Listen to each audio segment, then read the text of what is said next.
एक चीज बोला था, डेवलपमेंटल डेविएशन। प्रत्येक बच्चे की सीखने की अपनी गति होती है, हर किसी का डेवलपमेंट होता है। मेंटली रिटार्डेड चाइल्ड जो होता है उसका अपनी डेवलपमेंट होता है, but rate of development is different. हर किसी का अलग होता है। मेरी हाइट लंबी चलेगी, मेरी डेवलपमेंट रेट थोड़ी फास्ट हुई होगी। एक हमारे साथ ऐसे भी हो सकते हैं जिनकी हाइट इतनी रह गई हो। हाइट के मामले में हो सकता है उसका डेवलपमेंट रेट थोड़ा स्लो है, लेकिन ऐसा तो नहीं कि उसकी हाइट बढ़ी ही नहीं है, वो पहला ही इतना हुआ है, ऐसा तो नहीं है। सेम वे में हर बच्चा सीखता है। फिर डिफरेंस क्या आता है, तो जो आपने डेवलपमेंटल फैक्टर्स बोले, उन फैक्टर में किसी एक का नाम ले दूं या मैं अपनी तरफ से शुरू हो जाऊं। तू ही चलो रे, हमें क्या करना, तुझे बुलाया किस लिए। स्टूडेंट लाइफ का सबसे अच्छा मजा यही है, आराम से बैठ के पीछे पैर चला के उनको बता। बाकी चीजें तो बाद में देखेंगे, एक बार क्लास खत्म होने से उससे पहले तो हम ही बादशाह है। क्लास के बाद हो सकता है तू बादशाह हो जाए, क्योंकि कुछ टीचर थोड़े से अलग टाइप के होते हैं, बच्चे को आइडेंटिफाई कर लेते हैं। जब तू है क्लास में है ना, अभी बाहर में।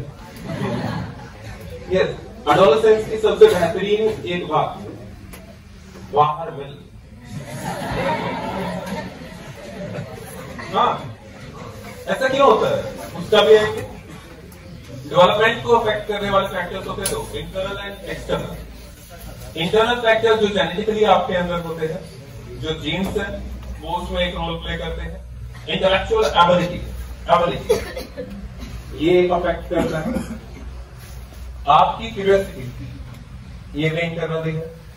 तो जब बच्चे में क्यूरियोसिटी की कमी होगा, हम ये बोले तो वो ठीक नहीं है। हर एक बच्चा क्या चाहता है, चेंज चाहता है, कुछ नया सीखना चाहता है। नया पता चलता है तो ध्यान जाता है, ऑटोमेटिकली जाता है। इस क्लास की शुरुआत में शायद आप लोगों का ध्यान ना आया हो, लेकिन अगर कोई नई बात आ रही है तो शायद आपका ध्यान आएगा, खींचेगा। अगर वही पुरानी दकियानुसी बातें अगर हम शुरू करेंगे कि भाई चलो आज हम शुरू करते हैं, शिक्षार्थी जो होता है शिक्षा का केंद्र बिंदु होता है। शिक्षक वह व्यक्ति है जो शिक्षा प्रक्रिया को आगे बढ़ाता है। जब छात्र और शिक्षक आपस में ज्ञान का आदान प्रदान करते हैं तो उसे शिक्षण कहते हैं। ट्रेडिशनल आपको ये सारा तो पता है, क्या बता रहे हैं, लेकिन जैसे हमने शुरू किया बस गाँव मजा आया, ये हमारे टाइम का आ गया टाइम। अगर आप बच्चों की चीजों से रिलेट करते हैं, इसलिए आपको बोला जाता है, एनसीएफ 2005 में एक लाइन कही गई है, try to connect knowledge from outside the world, outside world, out of the class. Class से बाहर के वातावरण से जोड़िए या बाह्य वातावरण से कनेक्ट कीजिए। उसके पीछे कारण यही है, क्यूरियोसिटी बच्चे की है, किताबों में नहीं, कुछ नया जानना चाहता है। इसीलिए बाहर की चीजों से अगर जोड़ दोगे तो बच्चा देखेगा काम की बात बता रहे हैं कि बता कहां से करना है, ये तो कुछ अच्छा लगा। बच्चों को आप मैजिक सिखाइए, टॉपिक से मैजिक, कि कैसे आप किसी की भी डेट ऑफ बर्थ निकाल देते हैं।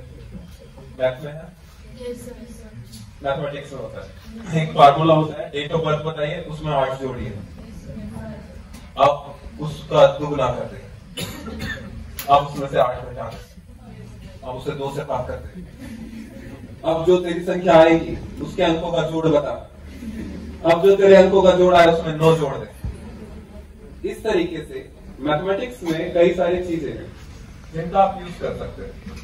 एक बार एक बच्चा उसको कर रहे, दूसरे वाला उसके पीछे पीछे आएगा, इसको कैसे आ गया, मेरे को भी सीखना है, मेरे को भी सीखना है, पढ़ना नहीं है। तो words, main thing is word. जब तक बच्चा प्राइमरी स्कूल में वो सीखने की बात करेगा, आपके लेवल पे आके पढ़ने की बात करेगा। सीखना तो क्या है, हम खुद ही सीख लेते हैं, तो बस ये बताते पढ़ना क्या है। पेपर के लिए यही कहते हो ना, क्या पेपर में क्या आएगा ये बता दो, बस आप जानते हो मेरा क्या लेना।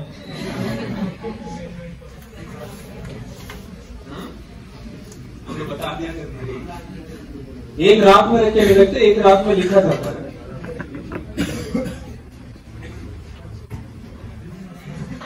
मैंने नहीं कहा, देखिए ये भी एड है, उनका बचपन की इच्छाएं आज बाहर निकली, पर्ची बना के लेके गए थे, आज पता चल गया सबको। ये कॉमन चीज है, आपके अंदर वही बातें निकल कर आएंगी जो आपके साथ हुई है, उससे अलग नहीं निकालोगे। लर्निंग को अफेक्ट करने वाले फैक्टर्स, उसमें सबसे पहला होता है,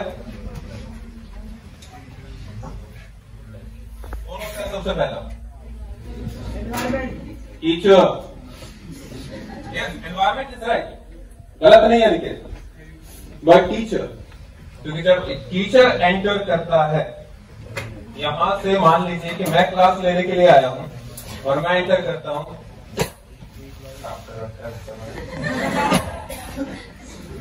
फर्स्ट इंप्रेशन, बच्चे के दिमाग में क्या जाएगा, ये पागल हो गया, आना थोड़ा ठीक से बैठना, इसके हालात ठीक नहीं लग रहे, कैसे, आपको कैसे पता है?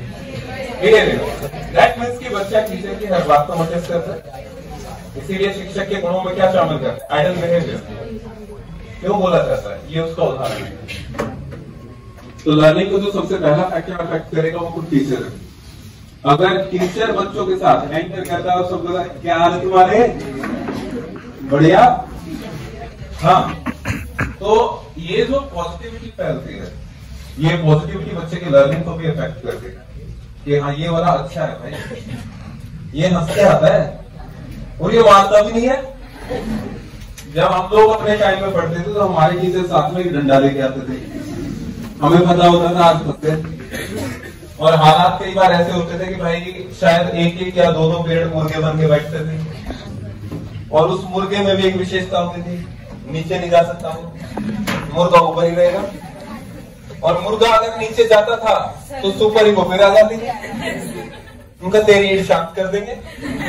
ईड क्या थी यार, आराम से बैठ जाना, दैट इज इट, आराम चाहिए। रूल तोड़ रहा था कोई भी पर्सन, अगर मुर्गा बनने का रूल है तो मुर्गा बनने का रूल क्या कहता है कि पैरों के नीचे से हाथ निकल के कानों को पकड़ के जब आप बिल्कुल ऊंचाई पे होते हैं तो मुर्गा है। हमारी संतुष्टि किसमें होती है कि बस हाथ पैरों के नीचे से भी नहीं निकाले, बस टीचर को दिखाने के लिए हाथ पैरों के पास लगा लिए, वो हमारी संतुष्टि है। प्लेजर हमें उसी में मिल रहा है कि देख नियम तोड़ रहा हूं, कोई रोक के दिखाई। Then enter super in form of डंडा, मुर्गा बिकम्स मुर्गा, मुर्गा वापस मुर्गा बन जाता है, और प्रॉपर रूल के अकॉर्डिंग ईड को दबाने के लिए सुपर ईगो यूज की जाती है, और इनिशियल फेज में पनिशमेंट इसका एक रास्ता होता है। तो फैक्टर अफेक्टिंग लर्निंग में एक तो आ गया टीचर, सेकंड आ गया एनवायरमेंट, जो अनिकेत जी ने बताया था, that's the right thing. Environment, ये एनवायरमेंट है, दैट्स द क्लासरूम एनवायरमेंट। अब यहां पर अगर ये पीछे की लाइट बंद हो जाए, क्या पॉसिबिलिटी है बंद करने की? कहां से स्विच? मुझे ये तो सारा बता दें। अब इस बच्चे से मैं पूछ रहा हूं 25 के पहाड़े में 8 पे क्या आता है? अगर गलती से इसने जवाब दे दिया ना तो इससे 27 का पूछूंगा। लाइट्स कहां से आती चलती है? पीछे से ना, एक बार बंद करना। शरीफ सा बच्चा, बदमाश वाला क्या करेगा? प्लग गायब कर देगा, उनका स्विच ही निकाल दूंगा। लाइट अगर पूरी जिंदगी आ जाए तो बता देना तुम। अभी आगे वाले बच्चों के लिए वेट, अरे तो शुरुआत तो कर, फिर देख पूरी डाइट के लाइट ना बंद कर दे। पता चला प्रिंसिपल रूम में आपने एंट्री मारी, बोला लाइट बंद करो। प्रिंसिपल कह रहे क्या बात हो गई भाई? बोले बस रुके रहो सर, आज हमने एक बात कही है सर ने कि लाइट बंद करनी है, तो कहीं नहीं छोड़ेंगे। That is nothing but over generalisation. इसी को ओवर जनरलाइजेशन कहते हैं, अति सामान्यकरण करना। बच्चे ने घर में बोला पापा, रोड पे कोई भी दिख गया पापा पापा पापा पापा।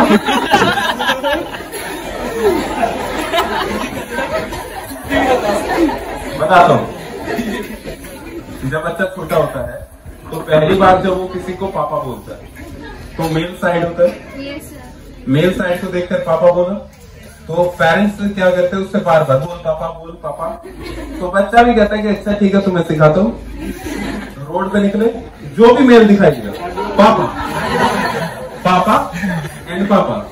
यही काम उस बच्चे ने कर दिया, बोला वो लाइट ये भी करो, इसको भी बंद कर, आगे की भी बंद कर, रूम की भी बंद कर, और हो सकता है पूरे गांव का स्विच बंद कर देंगे। और ऐसे बच्चे पहुंच जाते ट्रांसफार्मर, और ट्रांसफार्मर का स्विच उड़ा देते हैं। बोले अब ठीक लग रहा है। अब ये जो माहौल है, यहाँ पर आगे की तरफ रोशनी है, पीछे मुड़कर आप लोग देख सकते हैं, और पीछे की साइड अंधेरा है। आगे वाले बच्चों के लिए चीजों को लिखना कंफर्टेबल है, पीछे वाले बच्चों के लिए अब शायद थोड़ा सा लिखने में दिक्कत आएगा। क्लासरूम एनवायरनमेंट जिसमें इंफ्रास्ट्रक्चर फैसिलिटी को जो हम इंट्रोड्यूस करते हैं, तो उसके लिए कारण यही होता है कि कक्षा कक्ष वातावरण बेहतर बने, सहज बने। पीछे वालों के लिए सहज नहीं है, कॉम्प्लिकेटेड सा होगा। बोले दिख तो कुछ रहा नहीं, तू कह रहा लिख ले, कितना लिखेंगे भाई? जिसकी आंखें तेज है बात अलग है। अभी भी इस दुनिया में ऐसे व्यक्ति है जो रात में देखते हैं, क्या करें? आप इस पे भी कोई सवाल उठाओगे? ये भी एडोलेसेंस की एक विशेषता है कि किसी भी बात को अपने दोस्तों पे मारना। उनका बाकी तो छोटा ही यही है मेरा सहारा, बाकी तो मेरे को मारते हैं, इसको मैं कुछ भी कह सकता हूँ। लाइक चला, थैंक यू। तो एनवायरमेंट का एक पॉइंट क्लियर हुआ। सेकेंड रोल अगेन टीचर का आता है क्लासरूम एनवायरमेंट में। अगर आप लोगों से मैं अभी बात कर रहा हूं, मैं आप लोगों के पास भी आ रहा हूं, बीच में आके आप लोगों से बात कर पा रहा हूं, तो आपको, हाँ बीच होगा, साइड में तो आया भी मेरे साथ एक दिक्कत है, मेरे कान ठीक है, मेरे को सुनाई देता है। कईयों के साथ होता है उसके कान ठीक नहीं हो तो सुनता ही नहीं, बोला अरे बहरा है कुछ भी कह रहे चलता है। स्कूल में सबसे कॉमन चीज होती है, बढ़िया। देखिए नेचर की एक विशेषता है, प्रकृति। प्रकृति को आप जो देते हैं, प्रकृति उससे ज्यादा आपको लौटाती है। आप अगर टीचर का इज्जत उड़ाते हैं तो प्रकृति आज नहीं तो कल उड़ाएगी। आप सभी टीचर बनने वाले हो, कर्मा एक्सैक्ट, ये वास्तविकता है। 5 टाइम्स ना करे पर 1 टाइम तो जरूर करेगा। Whatever you done, you will get back।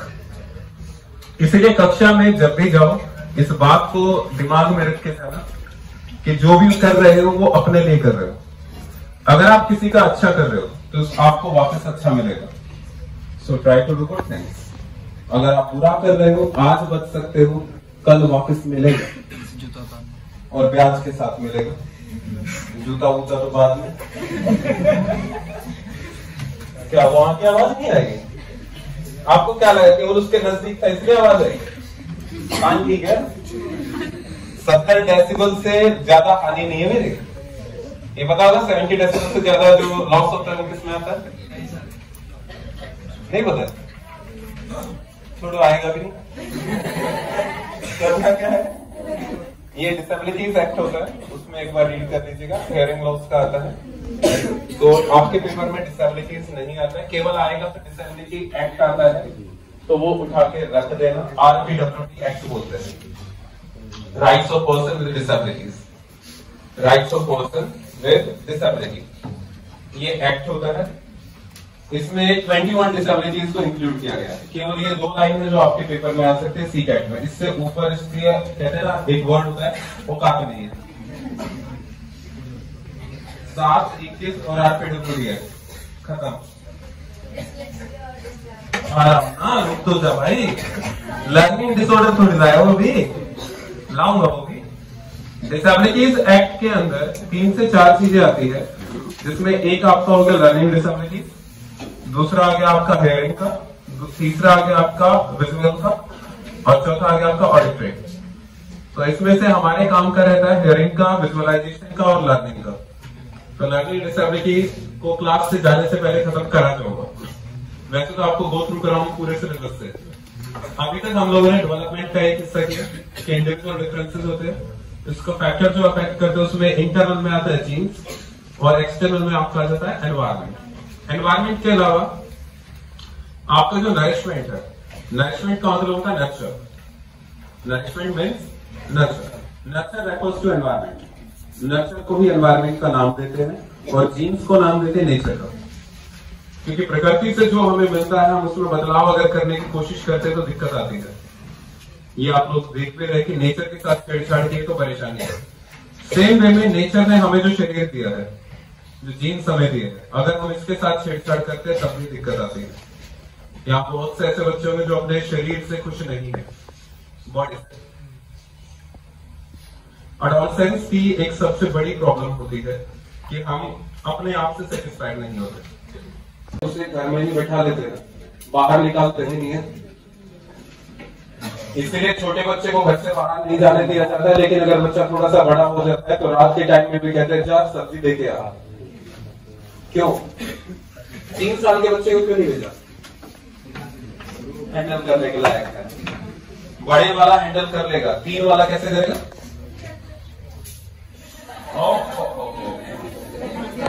Wait बताता हूं। 3 साल के बच्चे को आप 100 रुपए का नोट लेकर भेजना, या बच्चे ने 100 रुपए का नोट निकाल लिया, दुकान पे जाके उसने चीज ली, दुकानदार उसको पैसा वापस देगा।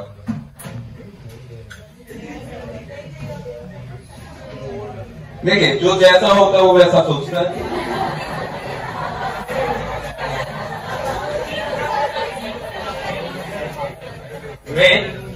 जो जैसा होगा वो वैसा सोचेगा। अब बताओ पैसे वापस देगा या नहीं देगा? अरे वाह, समझदार हो गए हो। वो कहते हैं ना कि बहुत तेज हो गए हो, यही वास्तविकता है।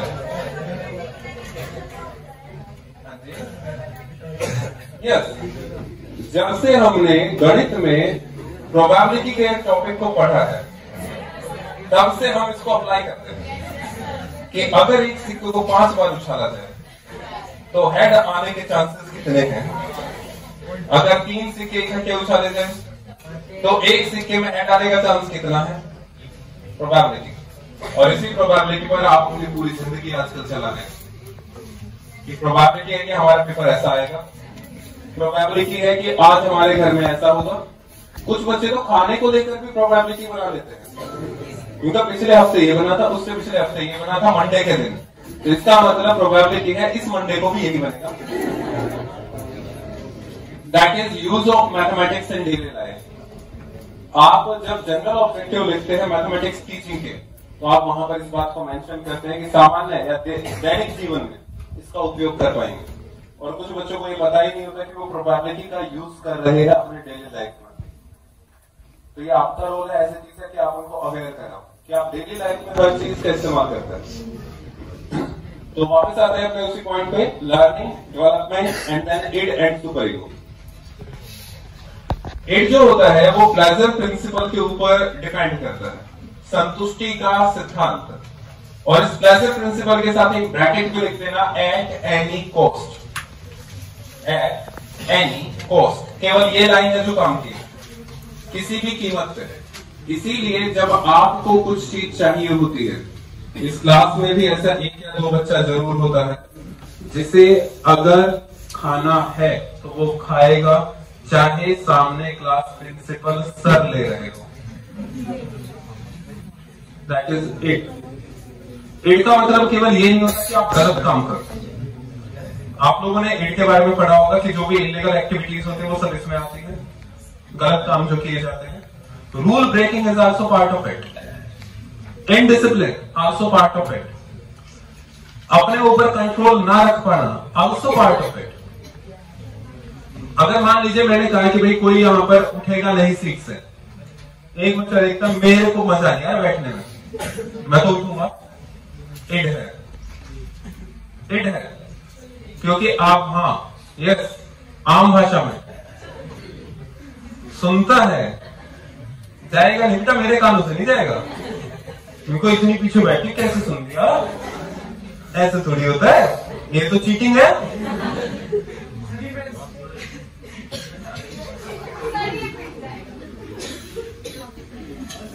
ये सामान्य होता है। जब एक बच्चा इस तरह किसी दूसरे की शिकायत करता है वो भी सामान्य है, क्योंकि उसकी शिकायत कई बार की गई है। मैं तो साथ में नहीं था, मैं तो पहली बार आया हूं, लेकिन ये पता है इसकी शिकायत बहुत होती है। उनका आज मौका मिला, आज नहीं छोड़ूंगा, बदला तो लूंगा। बदले की भावना हमारे अंदर होती है। इससे पहले तो खत्म करना सीखो। साउथ की मूवी देखा करो, हाँ उसमें आता है बदले की भावना अच्छी नहीं होती, हमेशा विनाश ही लाती है और ये वास्तविकता है। आज आप उसका कुछ बुरा करने के लिए करेंगे, नेचर अगले हफ्ते आपको बुरा करेगा। Karma hits back once again. ये कर्मा हिट्स बैक जो आता है, इसका एक नाम और है। फ्रायड साहब ने इसी के बारे में बताया कि भाई जब हम अपना पेड़ को दबा लेते हैं तो हम क्या करते हैं, दुनिया में अपने काम करने शुरू कर देते हैं रूल के हिसाब से। रूल के हिसाब से आप काम करते जा रहे हैं तो कहीं ना कहीं आपको परेशानी आनी शुरू होगी। जब सिचुएशन आपके अकॉर्डिंगली नहीं होती तो आपके अंदर एक चीज आती है, इसे बोला जाता है एंजाइटी। सुना है वो एंजाइटी यानी कि दुश्चिंता। जो भी फ्यूचरिस्टिक होता है और वो आपके लिए प्लेजरेबल ना हो, वो एंजाइटी है। कोई भी ऐसा काम जो भविष्य में होना है और दुखदाई हो, यानी आपको क्या करेगा, वो परेशान करेगा, वो एंजाइटी होता है। जैसे क्लास के बाहर यहां पर अगर हम बांध देते हैं, बांध के अंदर खुले छोड़ देते हैं, दो रोड व्हीलर भी छोड़ दो, अमेरिकन बुल लिया है, पिटबुल ले आते हैं आजकल तो फेमस हो रखा है, पिटबुल ले आए और उसे छोड़ दिया खुला और वो भौंक रहा है और उसके मुंह से लार भी गिर रही है, स्लाइवा गिर रहा है। पैवलो वाला नहीं है कुत्ता कि बैल की आवाज सुनी इसलिए स्लाइवा गिरा है, वो पागल हो चुका है। तो क्लास खत्म होते ही मैं कहूंगा कि भाई सभी बाहर निकलेंगे,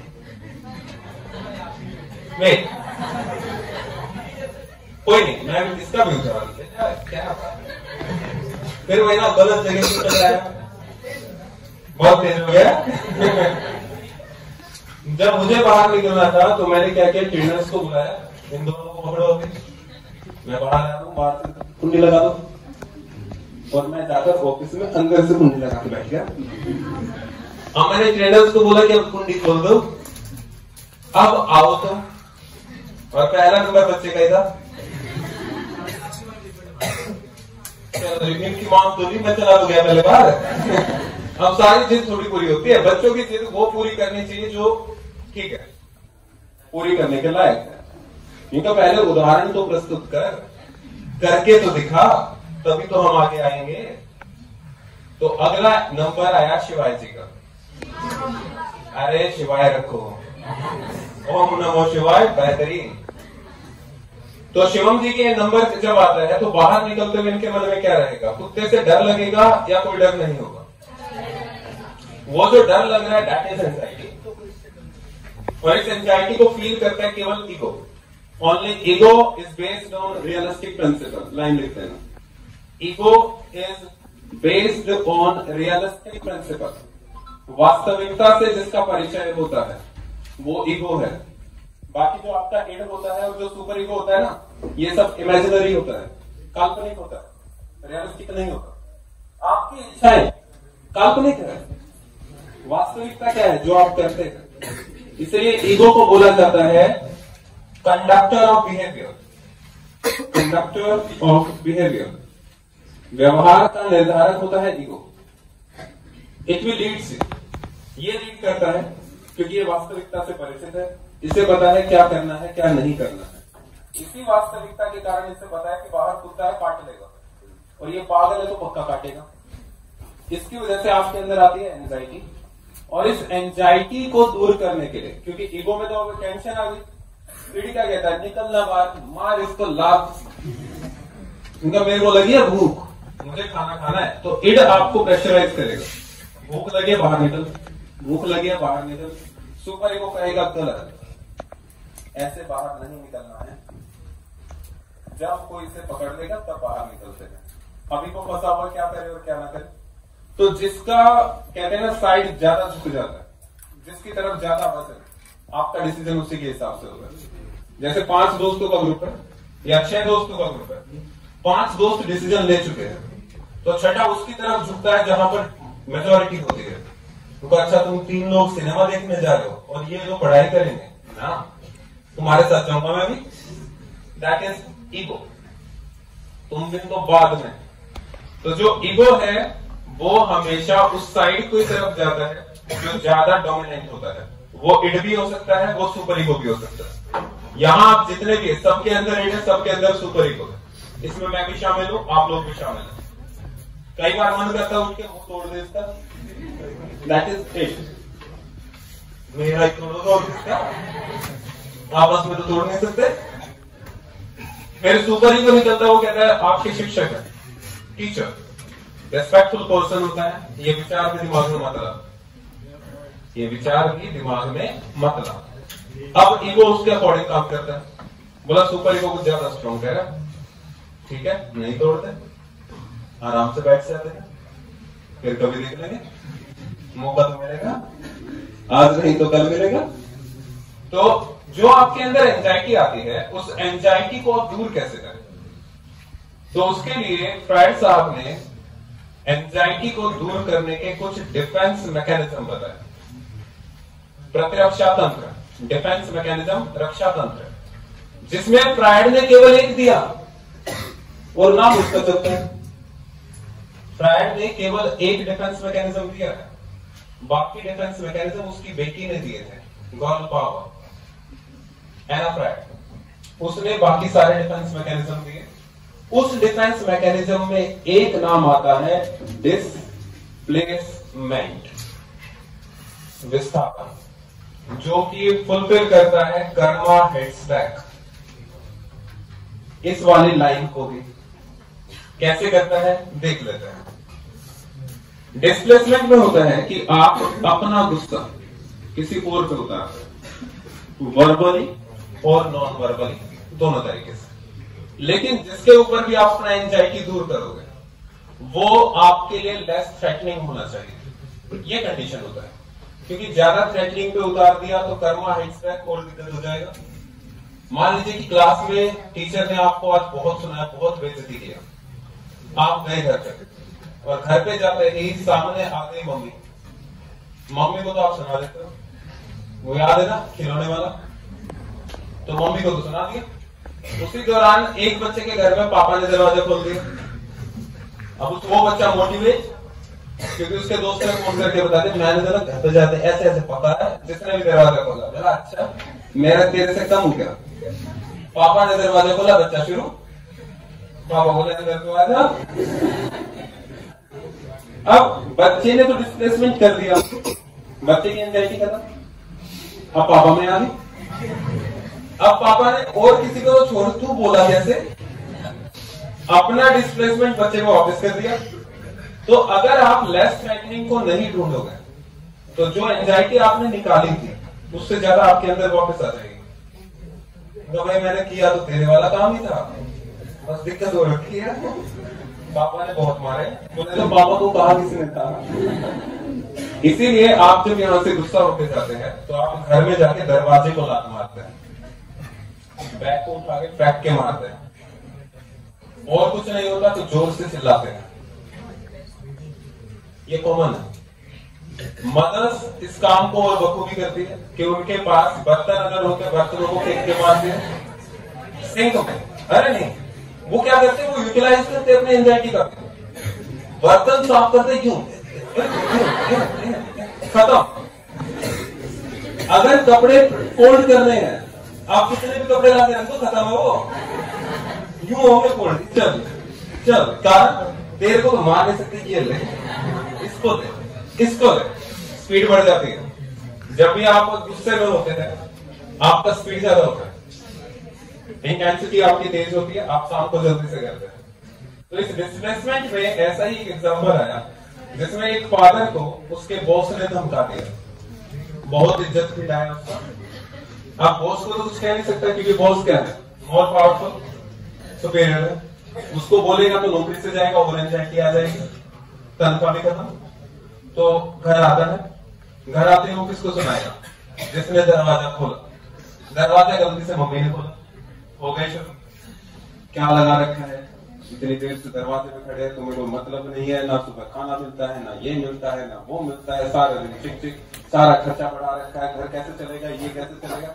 और मदर सोच रही हो क्या गया, सुना दिया। अब सुना दिया तो किसी के पास तो गया ना, मदर के पास आ गया, भरा हुआ है, कैसे दूर होगा? उसे निकालो किसी में, मिल गया कौन? घर का बच्चा। घर के बच्चे को पकड़ लिया, तेरा होमवर्क था। बस बच्चे का होमवर्क आता है एक बार, उसके बाद बच्चे के साथ जो हुआ वो आप सभी जानते हैं, क्योंकि एक से जनरल थिंग जो आप लोगों के साथ भी हुआ होगा। जब होमवर्क चेक होता है तो प्रॉपर तरीके से चेक हो जाता है, खासतौर से जब मूड कुछ अलग हो। बच्चे के अंदर एंजाइटी मदर ने बढ़ती। अब बच्चा घर से बाहर निकलता है, दिमाग खराब कर रखा है सबने, मेरी कोई इज्जत ही नहीं है। उसे सड़क पे दिखता है कुत्ता, अभी उस पे आता हूं, पहले कर्मा एक्सपेक्ट तो लिया। तो बच्चे ने देखा वो कुत्ता जो भौंक रहा था, बच्चे ने पत्थर उठा उसे खींच के मारा। जब आप किसी चीज को फोर्सफुली हिट करते हैं, will release your stress, anxiety आपका दूर होता है। ट्राई करके देख लेना, मारना मत किसी को। कहीं उदाहरण मान लो मेरा, और किसी को सामने खड़ा करके बोले ट्राई करके देखते हैं, हाँ रिलीफ मिलता है बहुत ज्यादा। बच्चे ने कुत्ते को मारा, अब कुत्ता वहां से भाग रहा है, एंजाइटी कहां पहुंच गई? कुत्ते। कुत्ता भागा लिफ्ट के पास, लिफ्ट में आया बॉस, बस कुत्ते ने सारा एंजाइटी उतार दिया। यस, बॉस की पिंडी गायब। तो कर्मा एग्जैक्टली डिस्प्लेसमेंट, राइट, विस्थापन बोलते हैं हिंदी में। तो डिफेंस मैकेनिज्म का काफी अच्छा एक तरीका होता है डिस्प्लेस करना।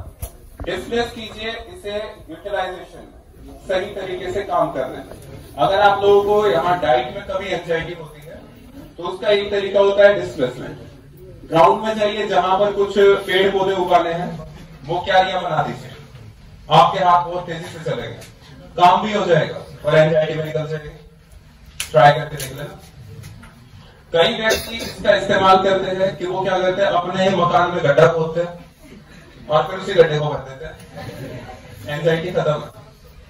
ट्राई करके देख लेना। खेलने से भी होता है, इसीलिए जब बच्चा गुस्से में होता है, ग्राउंड में जाता है तो बॉल को ऐसे मारता है जैसे पता नहीं क्या मिल गया। अगर फुटबॉल खेल रहा है तो बॉल गोल से बाहर जाके लगती है, क्योंकि मार कह रहा है भाई तू बॉल तो इधर है, बोला तो चुप रहे बस, आज तो भाई की ताकत देख, बॉल पार ही मिलती है। कई बार ऐसा होता है कि दूसरे के गोल से अपने गोल में मार रहा है, क्योंकि काम क्या है, डिस्प्लेस करना भी एंजाइटी निकालना, किसी भी तरीके से निकाल दो। डिस्प्लेसमेंट के अलावा इसी तरह के आपके कम से कम 12 डिफेंस मैकेनिज्म है, 12। तो आपके पेपर में अब तक डिस्प्लेसमेंट का ही आया है कि एक बच्चा स्कूल से घर आता है और घर आके दरवाजे को लात मारता है या अपना बैग पटक के मारता है। दूसरा क्वेश्चन जो आया था वो आया था कि बच्चा आता है और ग्राउंड में खेलने के लिए जाता है और बॉल को जोर जोर से हिट करता है। These all are example of displacement. Point clear? चले, तो सिगमंड फ्राइड साहब का तो केवल इतना सा हिस्सा, इसमें एक और रह गया, साइकोसेक्सुअल डेवलपमेंट। इन्होंने एक कंसेप्ट जोड़ दिया था, मनोलैंगिक विकास का सिद्धांत। अब ये क्या चीज है, इसको देख लेते हैं।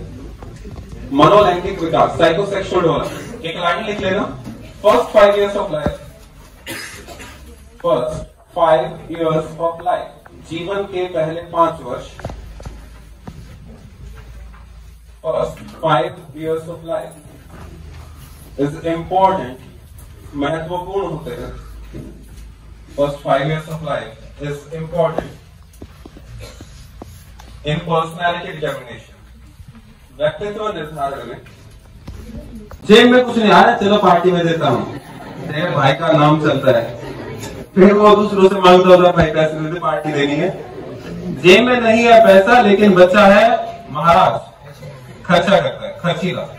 कई लोगों को देखा होगा जिनकी इनकम जितनी होती है उससे ज्यादा खर्चे होते हैं, लेकिन स्टैंडर्ड को जान नहीं देते। चाहे तेरे भाई को चोर बाजार से लाना पड़े, पहनेगा एडिडास, चाहे कुछ हो जाए, ये कॉमन है। एक्स्ट्रा अगेंस्ट प्लेयर है आनंद। इसके बाद आता है फैलिक।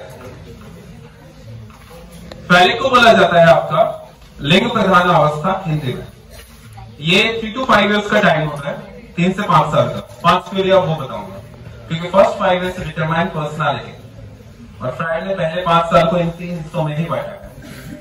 तो 5 साल तक का ये टाइम पीरियड होता है जिसमें बच्चा अब अपने बॉडी पार्ट्स के साथ खेलना शुरू करता है। 3 से 5 साल के बच्चों को आप देखना कपड़े कम पहनते हैं, वो टॉयलेट से बाहर निकले हो सकता है रोड पे मिले, और माँ बाप पीछे भाग रहे हो, कपड़े तो पहन ले। उनका तुम्हें क्या पता हमारा टैलेंट, हमें गर्मी नहीं लगती, हमें सर्दी नहीं लगती।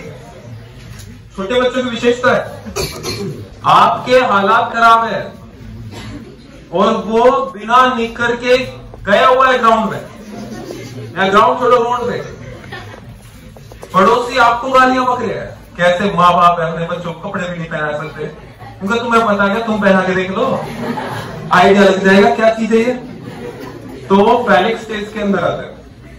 इसमें बच्चा बॉडी पार्ट्स के साथ खेलना शुरू करता है। तो जो जेंडर आइडेंटिटी आप लोग सुनते हैं, जेंडर अवेयरनेस, कि वो लड़का है या लड़की है, इसके बारे में बच्चे को 3 साल की उम्र के बाद पता चलता है। ये पेपर में आता है कि किस उम्र के बाद बच्चे अपने जेंडर के बारे में अवेयर हो जाते हैं, 3 से 5 साल। और ये आइडेंटिफाई करते हैं। इसमें डेप्थ में अगर जाओगे तो इसका कंसेप्ट अलग है, पर वो डेप्थ में इतना जाने की हमारा रिक्वायरमेंट नहीं, क्योंकि सीटेट है तो इतना डेप्थ में जाने का रिक्वायरमेंट पड़ेगी नहीं। ये 5 साल के बाद बच्चे का जो लेवल होता है वो हो जाता है स्लीपिंग मोड, और इसी मोड को नाम दिया जाता है लेटेंसी स्टेज। लेटेंसी स्टेज ये आपका पूरा का पूरा लेटर चाइल्डहुड है, पूरा का पूरा। क्यों बना वो समझिए। अब तक बच्चा कहीं जाता नहीं था, इसलिए घर में ही रहता था, और घर में अगर रहोगे तो खाली दिमाग शैतान का घर। आप लोगों के साथ भी है। आप लोगों को थोड़ी देर के लिए खाली छोड़ दो, डाइट में बताएंगे क्या होगा, सेम वे में बच्चे करते हैं। लेकिन जब 6 से 12 में आता है तो वो स्कूल जाना शुरू करते हैं। ये आपका स्कूल जाने के स्टेज है, स्कूल एज भी बोला जाता है।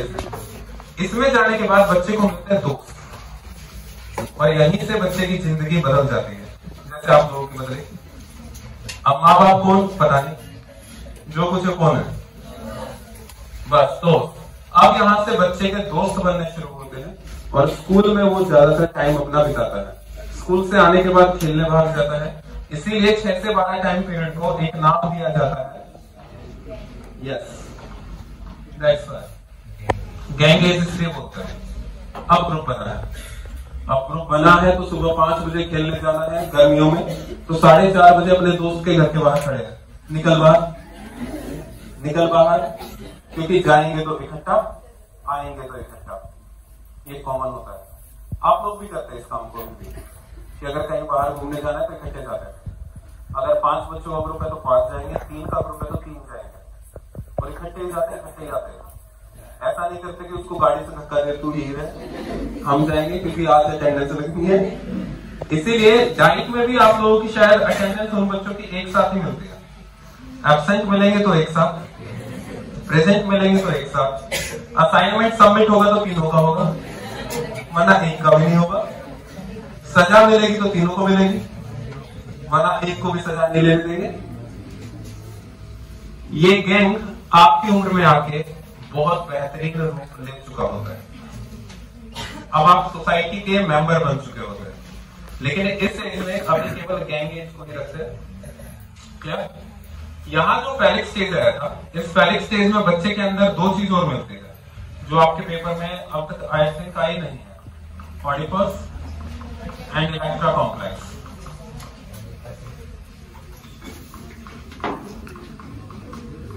सुना है ये वर्ड? फिर तो पता ही होगा। फ्रायड ने जो बातें बताई थी, लोगों ने इसे इमेजिनरी माना है कि काल्पनिक बात है। ऐसा कभी नहीं होता है कि लड़का अपने फादर को मार के मदर से शादी कर ले। यस, ये जो प्रॉब्लम होता है, कॉम्प्लेक्स में आपका अटैचमेंट बढ़ता है। That means you attract towards somebody, और वो भी अपोजिट जेंडर का पेरेंट होता है, अपोजिट जेंडर पेरेंट्स। तो ये कॉम्प्लेक्सिटी होती है।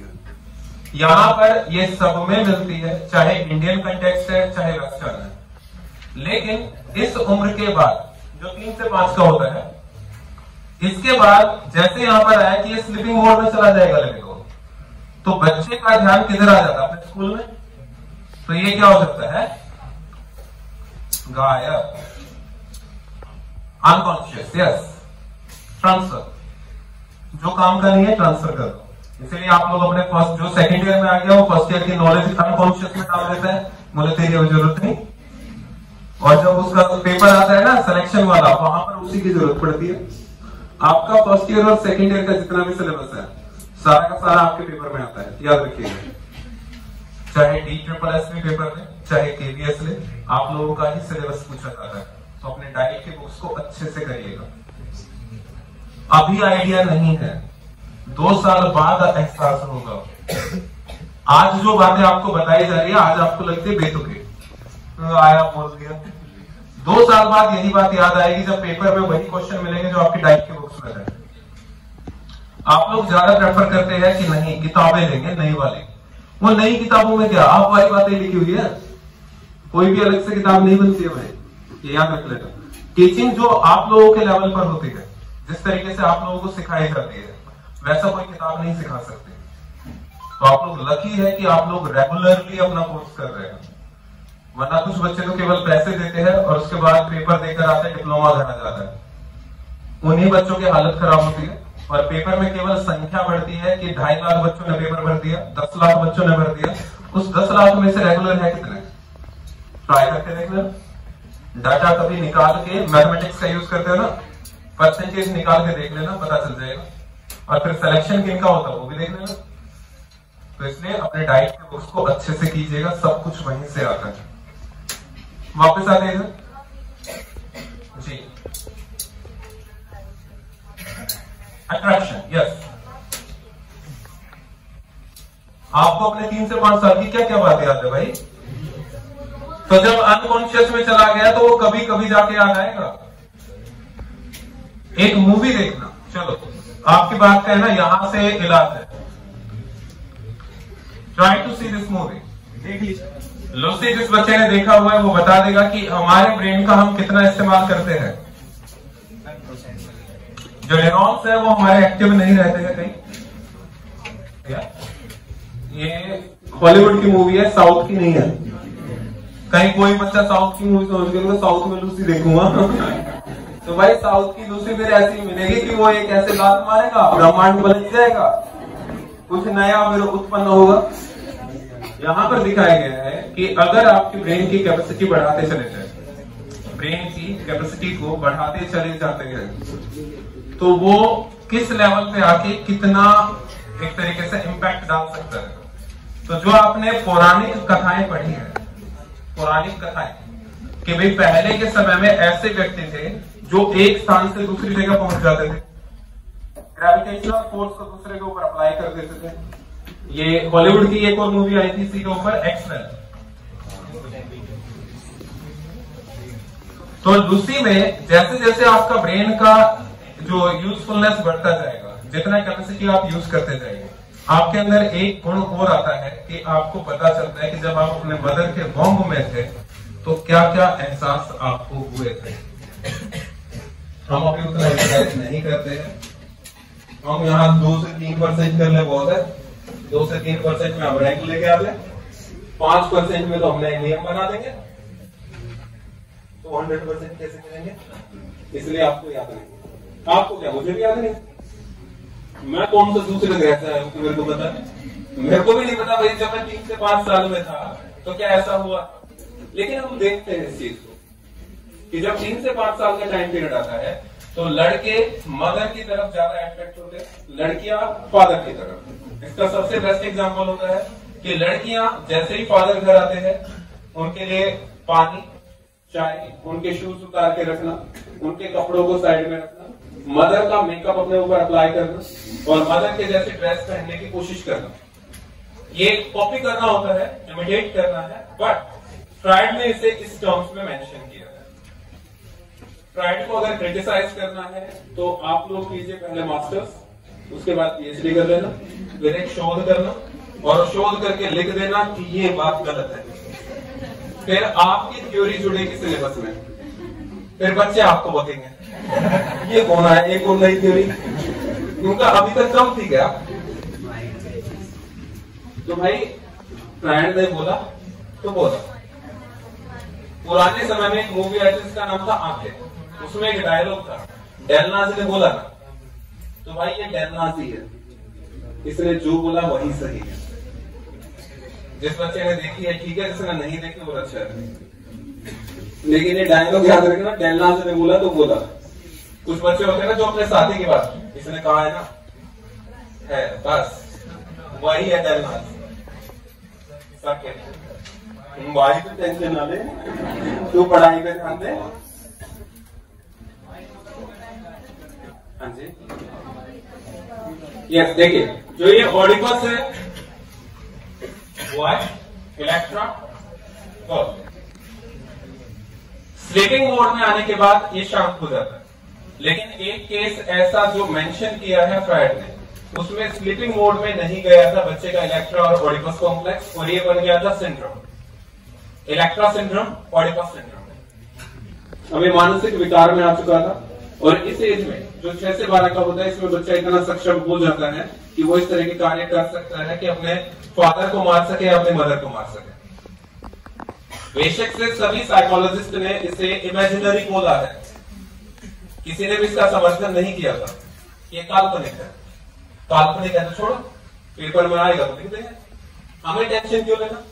इंडियन कंटेक्स्ट में लागू नहीं होता है क्योंकि हमारे यहाँ पर जॉइंट फैमिलीज है। हाँ, न्यूक्लियर फैमिलीज में इसके चांस बढ़ जाते हैं, so try to be remain in joint families. आगे बढ़ते हैं, इसके बाद आता है जेनिटल स्टेज, वो कॉमन होता है, कोई नया एरोजीनियस जोन डेवलप नहीं होता है। एरोजीनियस जोन केवल यहां तक डेवलप होते हैं, 3 तक, mouth, Anal and body parts. Phallic में क्या होता है, बॉडी पार्ट्स होते हैं, आपको एरोजीनियस जोन क्लियर है, ट्राई खत्म है, इससे ज्यादा पेपर में आता नहीं। डेवलपमेंट का हमने 2-3 प्रिंसिपल किया था, प्रिंसिपल्स के बारे में आप लोग शायद डेप्थ में कर चुके हैं, तो मुझे बताने की इतनी जरूरत नहीं है। कैरेक्टरिस्टिक्स भी आप लोग कर चुके होंगे, बाल्यावस्था की क्या, चाइल्डहुड का क्या कैरेक्टरिस्टिक का, एडोलेसेंस का क्या है, इन्फेंसी का क्या है। नहीं पढ़ा है तो फिर जीन प्याजे से पढ़ा देता हूँ। जीन प्याजे साहब एक आए थे, स्विट्जरलैंड के निवासी थे, सुना होगा तो। उनके साथ एक दिक्कत थी, दरअसल जब इंटेलिजेंस के बारे में सुना आप लोगों ने, एक पर्सन था जिसका नाम था विनय।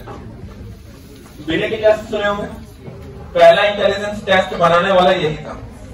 दरअसल ये जो जीन प्याजे है वो इसका असिस्टेंट था।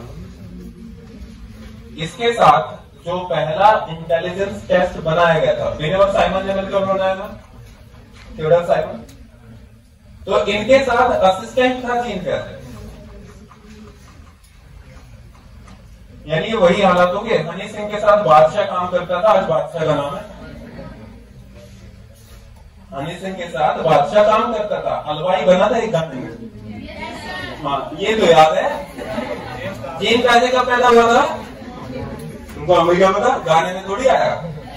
हनी सिंह के गाने में आ जाए तो सब बता दोगे। ये क्या है, देखिए ये सारी बातें अभी आपके अनकॉन्शियस में थी, लेकिन जैसे उससे रिलेटेड एक टर्म आया, क्योंकि आपका इंटरेस्ट इन चीजों में था, तो आपने तुरंत से उस चीज का नाम बता दिया। जिसका इंटरेस्ट अपनी पढ़ाई में होगा वो पेपर में क्वेश्चन देखते आंसर निकालेगा, जिसका इंटरेस्ट गाने में होगा वो मुश्किल क्वेश्चन देखते दुख भरा गाना आएगा, और जैसे आसान क्वेश्चन दिखेगा वो हनी सिंह बन जाएगा, फिर पेपर उसे जगजीत सिंह बनाएगा, गजल गाएगा वापिस आते इधर। जीन प्याजे ने इनके साथ काम करते हुए एक चीज पर गौर किया कि कुछ लोग जो बड़ी उम्र के हो जाते हैं वो प्रॉब्लम सॉल्व कर रहे हैं, छोटी उम्र वाला नहीं कर पा रहा। ऐसा क्या कारण, वाई? क्योंकि विनय साइमन ने रीजन नहीं बताया, इन्होंने केवल ये बताया था कि जो जितने क्वेश्चन हल कर लेगा उतना अधिक बुद्धिमान है। ये पेपर में आता था कंफर्टेबल लेवल। कंफर्ट का मतलब होता है सहज। सहज तब माना जाता है जब आप खुल के बिना किसी दबाव के अपनी बात रख सके। कंफर्टेबल एनवायरनमेंट अगर आपके क्लासरूम में है तो बच्चा आपसे सवाल जरूर पूछेगा। प्रॉब्लम क्वेश्चन ये एक स्किल भी होता है, लेकिन ये जब बच्चों के अंदर आ जाता है आस्किंग क्वेश्चन, तो इसका मतलब है कि उस क्लास में या तो कुछ भी नहीं हो रहा है या कुछ बहुत ज्यादा हो रहा है बढ़िया वाला। क्योंकि बच्चे को जब कुछ समझ में नहीं आता है तो वो तब सवाल पूछता है मैं तो करा क्या रहा है, या दूसरा सवाल तब पूछता है कि भाई जो करा रहा है बढ़िया लग रहा है ये और बताओ। तो इसीलिए एनसीएफ ने कहा है कि जिस कक्षा कक्ष से आवाजें आती है वो जीवंत कक्षा कक्ष होते हैं, लाइव क्लासरूम माने जाते हैं। तो अगर आपकी क्लास से आवाज आती है और वो भी सवाल पूछने वाला जिसमें डिस्कशन चल रहा है तो वो अच्छा माना जाता है। उसके मुकाबले अगर आवाज ये आए ये वाला नहीं, ये भी कई बार बनती है किसी किसी टीचर के क्लास में कि टीचर एक बार बस तू बाहर निकल जा, या क्लास में करे तब भी कर लेते बच्चे अगर। तो इसे साइड करते हैं, वापस आते हैं पॉइंट पे। ये कॉम्बिनेशन स्ट्रक्चर क्लियर है, आगे बढ़े। टाइम कितना हो गया ये होता है, कौन बोला था ये इतनी बुद्धिमानी था, इतना बुद्धिमान बच्चा कहां से आते हो? घर से आते हैं। घर कहां पे है? सड़क पे है। सड़क कहां है? घर के सामने है। दोनों का है आमने सामने है। बुद्धिमान बच्चे ये हालात हो गए फिल्म में देख के कि हर बात का जवाब ऐसे ही देते हो। बेटा किताबें पढ़ो, किताबों में बताया जाता है अगर कोई पूछता है कहां से आते हो तो बताया जाता है कि हम किस स्थान से आते हैं, न कि अपने घर से आते हैं। हाँ जी, ये कौन बच्चा बताते हैं? कौन एक बच्चा होता कौन था? मैं ही हूँ, मेरे से ज्यादा बुद्धि किसी में आती नहीं। एक बजे होता यानी कि इतना है। एक है ना चोर की दाढ़ी में दिन का बोला मेरा नाम ध्यान चाहिए, मैं बता देता हूँ। वो बोला ये पहचान इसीलिए हो जाती है क्लास में कि किस बच्चे ने गलत हरकत की है। तो जिस बच्चे ने गलत हरकत की होती है वो सबसे ज्यादा सिंसियर बन के बाहर निकलता है। मैं बताऊंगा, इनमें से किसी को नहीं बता। ये कॉग्निशन स्ट्रक्चर के बाद जो आपके पेपर के लायक टर्म है वो है कंजर्वेशन। लास्ट टर्म लगा लीजिए अभी की, लंच से पहले का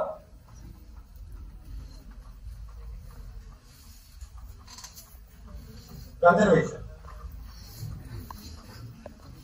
संरक्षण हिंदी में बोलते हैं।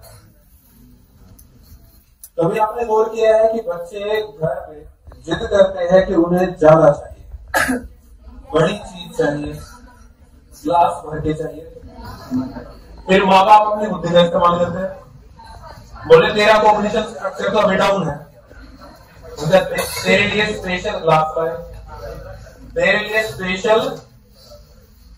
क्या हुआ? क्यों? जाने से पहले पूछा था मैं भी व्यस्त हूं। देखिए होता क्या है, जब क्लास शीत लहरा रही है तो उधर बैठ जाओ, ये बच्चे जम जाएंगे इधर, पता चला यहां से उठ के जा भी नहीं पा रहे। कोई बात नहीं, ये भी टीचर का काम होता है, एनवायरमेंट को अनुकूल बनाना। कई बार बच्चों को समझ नहीं आता है लेकिन टीचर को आइडिया होता है, तो अपनी तरफ से एक काम कर लीजिएगा, इसमें कुछ घटता नहीं है।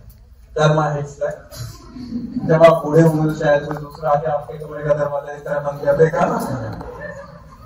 और अगर आप दरवाजा खोल के बैठो बेटा गारंटी के साथ आप चिल्लाते रहोगे, बच्चा आएगा लात भर गई।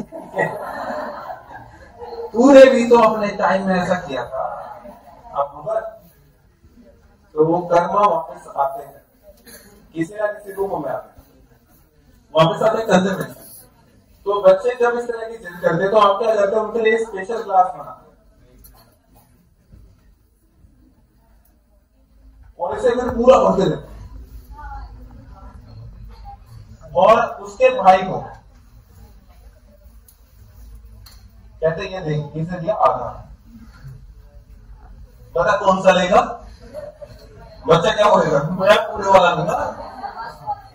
हाँ और मैं इसके साथ हूं। उनका दोनों एक दूसरे के साथ है, हम दोनों में एक जैसा दिमाग है, पेपर में नंबर एक जैसे आते होंगे। हम मना करने से फायदा क्या, वो तो आ सके। ट्वेल्थ में कितना परसेंटेज सर दोनों का बताया था ना, एक जैसे से आ गए। अब ये सोचो, एक छोटी सी बात से किसी के बारे में आप आइडिया लगाना शुरू कर देते हैं और ये अनुमान सामान्यतः सही जाता है, क्योंकि जो जितने मानसिकता वाले होते हैं उनकी बहुत जल्दी बनती है। अगर दोनों चोर है, तो मेरा भाई मैं तेरा भाई, दोनों चोर है, मैं नहीं दूंगा। ये बच्चा इमोशनल हो रहा है, क्योंकि उदाहरण हमारा दे रहे हो।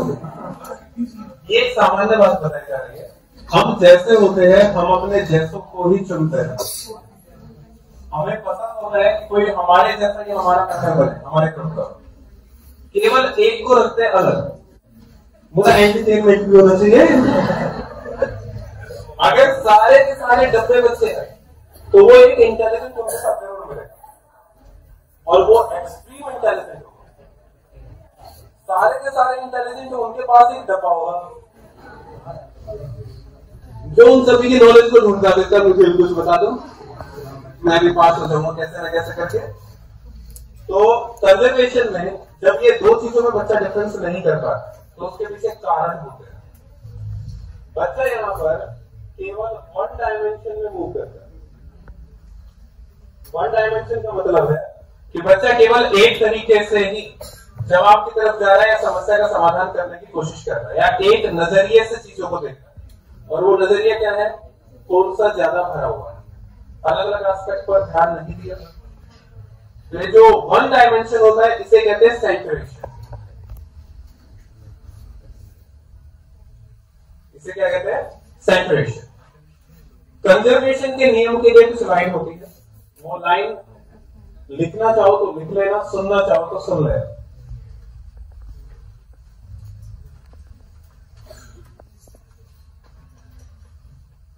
If there is no change in quantity, अगर किसी वस्तु की मात्रा में परिवर्तन ना किया जाए, quantity remains same, then change in shape यानी कि आकार में, चेंज इन साइज रूप प्रकार में, does not affect, change in shape and size does not affect parameter and volume, parameter and volume of that thing. अगर किसी वस्तु की मात्रा में आप परिवर्तन नहीं करते हैं तो केवल उसकी शेप और साइज बदलने से या फॉर्म बदलने से, रूप बदलने से उसकी मात्रा में कोई परिवर्तन नहीं आएगा, प्लस उसके पैरामीटर में कोई चेंज नहीं आएगा, प्लस उसके वॉल्यूम में कोई चेंज नहीं आएगा। अगर मैं इसी ग्लास के पानी को एक दूसरे ग्लास में डालता हूं तो ये ग्लास ऊपर तक भर जाता है। pouring water in a more thick glass, अगर एक मोटे ग्लास में हम इसको डालते हैं तो ये आधा जो दिखाई दे रहा था अब कहां तक आ रहा है, पूरा भरा हुआ। बच्चे के लिए ये क्वांटिटी अलग होती है, ये अलग होती है। जब बच्चा इन दोनों को अलग बताए तो उसे बोलते हैं lack of conservation. Lack of conservation. इसके पीछे कारण क्या होता है, सेंटरेशन। बच्चा केवल एक पक्ष का ध्यान करता है, इसीलिए वो दोनों को अलग अलग रूपों में देख रहा है। ये जो कंजर्वेशन की प्रॉब्लम है ये बच्चे के साथ रहती है केवल 7 साल तक। जनरली 6 से 7 साल तक बच्चे को दिक्कत आती है, लेकिन 7 साल के बाद से बच्चा क्या करता है कि इस चीज में थोड़ा सा चेंज उसके अंदर आना शुरू होता है। और इसलिए कंक्रीट ऑपरेशनल स्टेज कंजर्वेशन का एबिलिटी आना शुरू होता है और बच्चा चीजों को कैसे देखना शुरू करता है, डिसेंट्रेशन या विकेंद्रण के प्रयोग के द्वारा। विकेंद्रण में क्या होता है, अलग अलग डायमेंशन से, अलग अलग तरीके से चीजों को देखना शुरू करता है। बच्चा देखता है कि भाई इसमें अगर इतना है, ये दूसरा ग्लास क्या बिल्कुल सिमिलर है या इससे अलग है, ग्लास ठीक है। तो इसीलिए बच्चे जब 7 साल के हो जाते हैं तो पेरेंट्स को एक ऑप्शन और देते हैं कि भाई ठीक है, आप हमारे भाई को आधा ग्लास दे रहे, मेरे को पूरा। एक काम करो, मेरे पूरे वाला ग्लास उसको दे दो, मैं आधा ग्लास दूंगा। प्रॉब्लम शुरू। क्या इसका दूसरा एग्जांपल होता है, घर में आप बच्चों को इस चीज को कैसे सिखा सकते हैं। आटा होता है, आटे के लोई होते हैं, उसको बच्चे के सामने ही प्रेस कीजिए, उसका आकार बढ़ा दीजिए, फिर उसी का छोटा आकार बनाइए उसी साइज के, और फिर एक वही साइज रख दीजिए, यानी कि आटे की लोई, रोटी, बड़ी रोटी।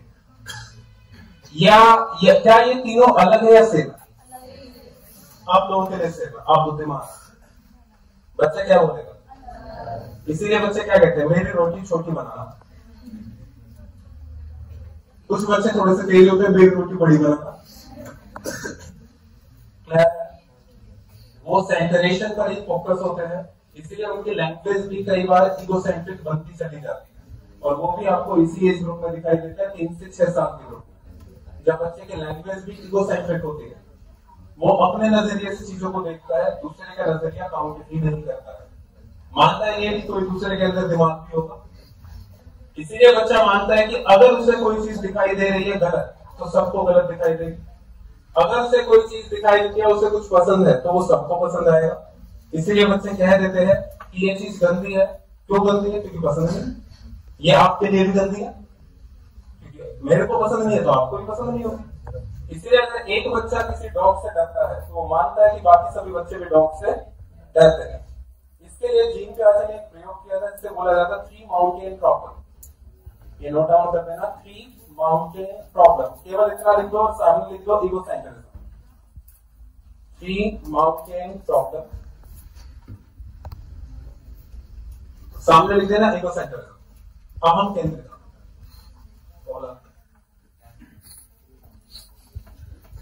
Learning theory inside theory मैंने बोला था जी कि जो 3 माउंटेन प्रॉब्लम है, ये एक प्रयोग किया गया था। उस प्रयोग के बारे में अभी बता दूं। उस प्रयोग के द्वारा जीन पियाजे ने इगोसेंट्रिज्म डिफाइन किया था कि अहम केंद्रिता क्या चीज है। वो 3 माउंटेन प्रॉब्लम के थ्रू दिखा। कैसे? किसी बच्चे के पास 2 बॉटल और होगी जो इससे छोटे साइज के,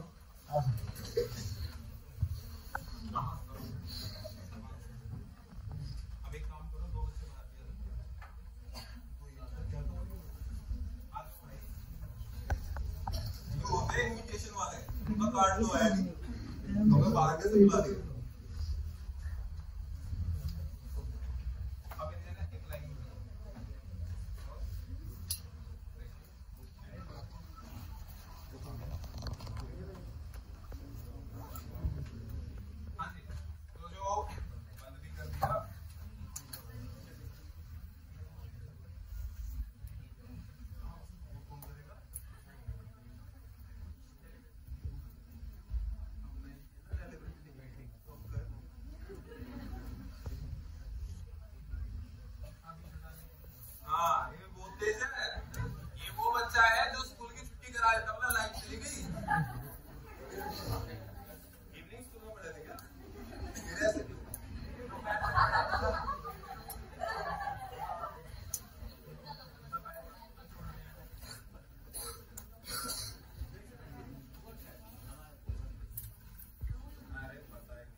हाँ जी, पीछे आ रही है अभी आवाज?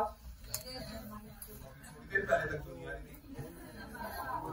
मानो बेटा, हाँ जी, देखिए जीन पियाजे ने 3 माउंटेन प्रॉब्लम किया था। उसमें किया गया था कि बच्चे को एक बार इस साइड खड़ा किया गया, एक छोटे बच्चे को आप इस तरफ खड़ा करते हैं और उधर एक डॉल को रखा जाता है। सेकंड साइड में क्या रखा गया था? डॉल को। बच्चे से पूछा जाता है कि उस डॉल को कितने माउंटेन्स दिखाई दे रहे हैं। बच्चा इधर से देख रहा है तो उसे ये भी दिख रहा है, ये भी दिख रहा है, ये भी दिख रहा है। बच्चा बोलता है 3, क्योंकि बच्चे ने किसके हिसाब से बताया और वो क्या मानता है, जैसा उसका सोचना है वैसे किसका होगा। इसलिए जो उसे दिखाई देगा वो भी किसको दिखाई देगा? डॉल को दिखाई देगा। अब बच्चे को चेंज किया गया, इधर पहुंचा दिया और डॉल को और फिर पूछा गया बता डॉल को कितने माउंटेन दिखाई दे रहे हो, तो बच्चा कहता एक दिख रहा है, उसे भी एक ही दिखाई देगा। ये दिखाता है कि बच्चे ने, थैंक यू, बच्चा यहां से ये चीज शो करता है कि जो थिंकिंग प्रोसेस, थॉट प्रोसेसिंग है, वो दूसरे के असेप्ट नहीं करता है। वो मानता है कि दूसरों के देखने का नजरिया भी वही होगा जो मेरा है। Point clear? ईगोसेंट्रिज्म 6 साल की उम्र तक एग्जिस्ट करता है और डेवलपमेंट का जो एक रूल आता है कि डेवलपमेंट में पीछे भी जाते हैं, डिक्लाइन भी होता है। उस डिक्लाइनिंग वाले पार्ट में आता है कि बच्चे का ईगोसेंट्रिज्म अब डाउन होना शुरू हो जाता है और 7 साल की उम्र तक बच्चे का ईगोसेंट्रिज्म दूर हो चुका होता है। अब वो दूसरों के व्यूज को भी, जिसे हम कहते हैं, प्राथमिकता देना शुरू करता है कि हाँ दूसरे के सोचने का तरीका अलग हो सकता है। यहीं से एक टर्म निकल कर आई जिससे बोला जाता है एडोलेसेंट ईगोसेंट्रिज्म, किशोरावस्था। अरे कोई नहीं, यहीं से एक टर्म निकल के आई थी जिसे बोला था एडोलेसेंट ईगोसेंट्रिज्म। एडोलेसेंट ईगोसेंट्रिज्म ये फॉर्मल ऑपरेशनल स्टेज में आती है। दोनों में डिफरेंस ध्यान रखना। ईगोसेंट्रिज्म होता है अपने नजरिए से देखना। एडोलेसेंट ईगोसेंट्रिज्म में बच्चा डिसीजन तो लेगा अपने आप से, लेकिन वो दूसरे के नजरिए को भी स्वीकार करता है। मानना ना मानना उसकी मर्जी है। जैसे आप सभी को कितनी भी सलाह दे लो, सबकी सुनोगे, करोगे किसके? यही एडोलेसेंट ईगोसेंट्रिज्म है। Point clear?